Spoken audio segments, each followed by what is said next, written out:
Hello everyone. Welcome to our YouTube channel of St. Wilfrid's College of Arts, Commerce, Science, Panvel. Today our topic is training and development in HRM. That is a part 3, lecture 3. Myself, Assistant Professor Tapasa Patil, St. Wilfrid's College of Arts, Commerce, Science, Panvel. Now we'll be starting with designing a training program. Just we could see an overlook on this. Further, I have explained in detail regarding the designing a training program. The training design is a detailed plan for what to do, why you will be doing it, and the best ways to reach your objective.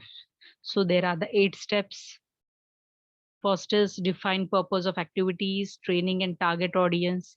Yes, it is the purpose to define the activity, training, and the target audience. Yes, to whom we are targeting, which people who need the training, that should be targeted and that should be specified. Step 2, determine participants' needs, training design. Yes, where the training is required, determine that participants. Step 3, define training goals and objectives, participant evaluation form.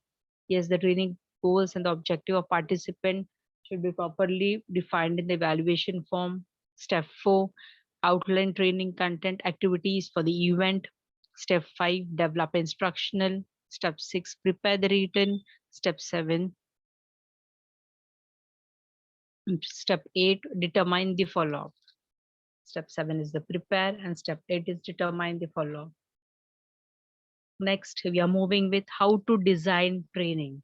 Yes, how we can design training.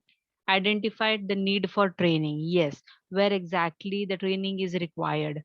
Talk with the learner or with the learner's manager or supervisor to assess the learner's skills, knowledge, and experience. Yes, the person who want to learn, actually where the knowledge has been lacking, we should exactly recognize that. Yes, and the manager and the supervisor of that person could properly uh, specify us, would properly tell us that where it is been required, where the learners required. Observe the learners actually doing a job or applying what we have thought. Yes, observe the learners actually how he is doing the job. Review learners output and results. Yes, you would review the learners output and results. Next,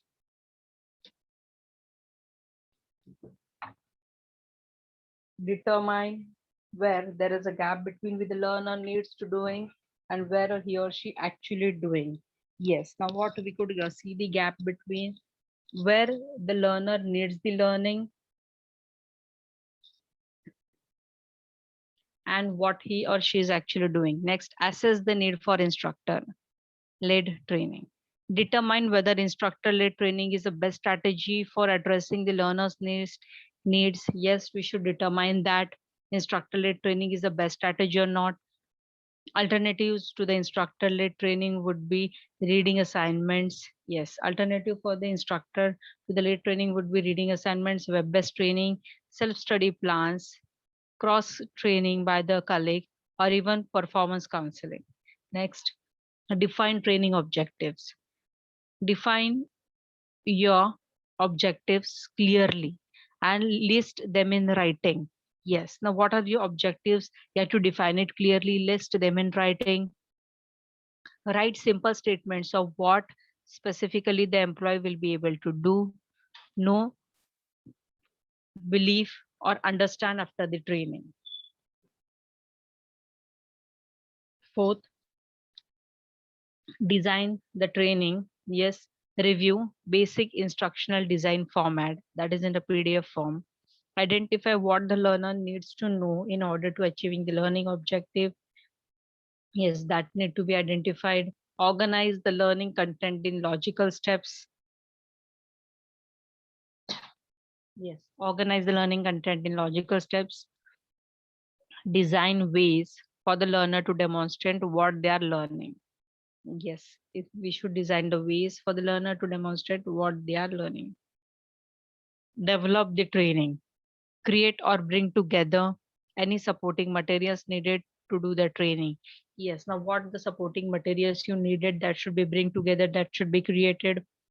Arrange the logistics for the lesson or program and deliver the lesson or course.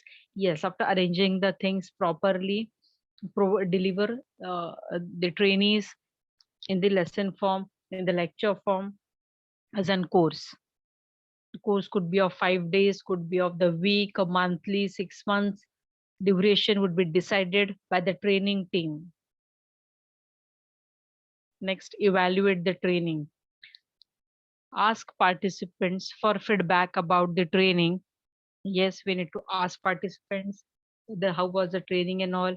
Issues to address includes achievement of course objectives, relevance of topic to learner needs, satisfaction with the trainer, satisfaction with the facilities.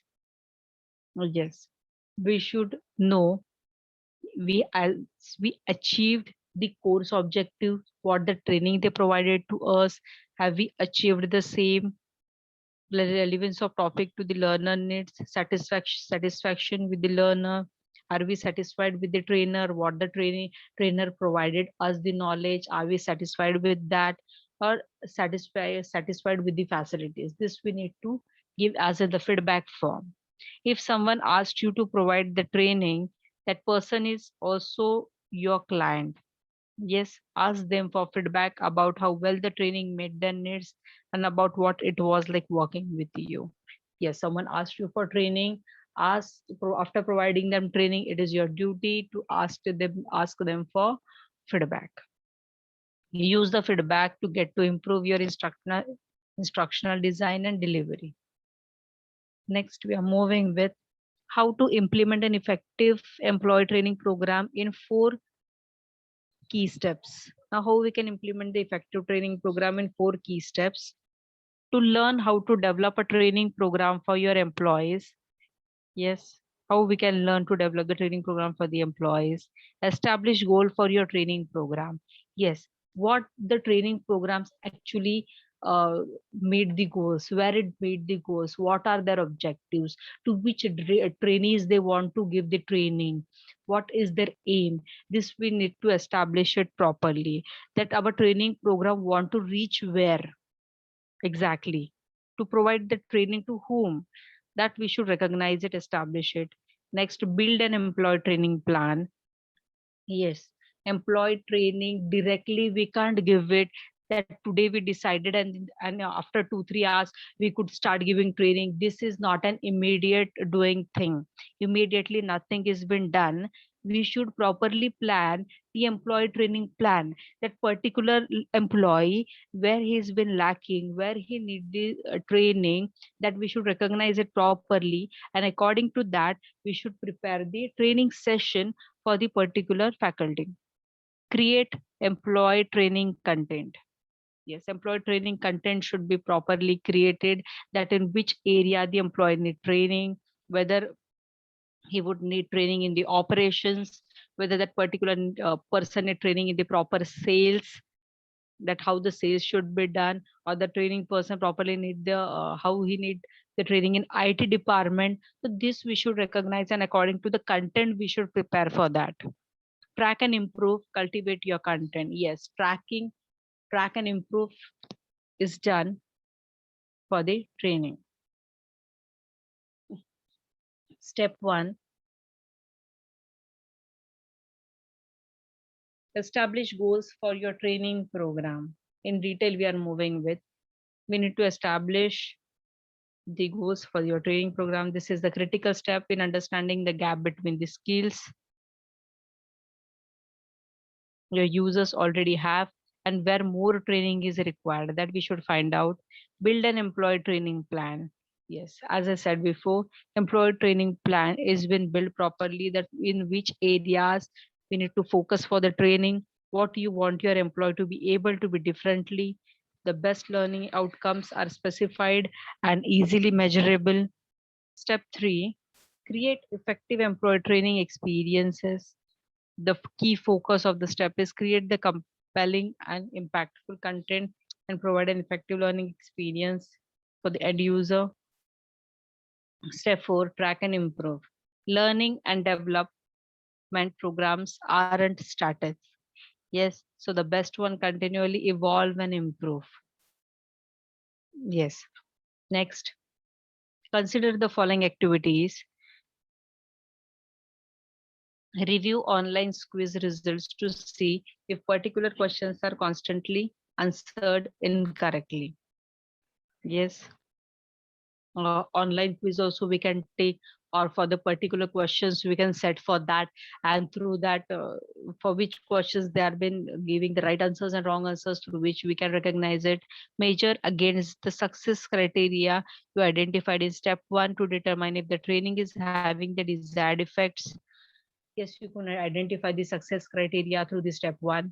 Monitor those crucial numbers: how many users, what time of the day, what device, how long for, do they come back or more within the build analytics.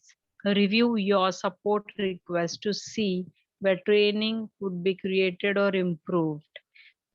Yes, directly ask employees and managers about their performance pain points and what helping improve it. Thank you.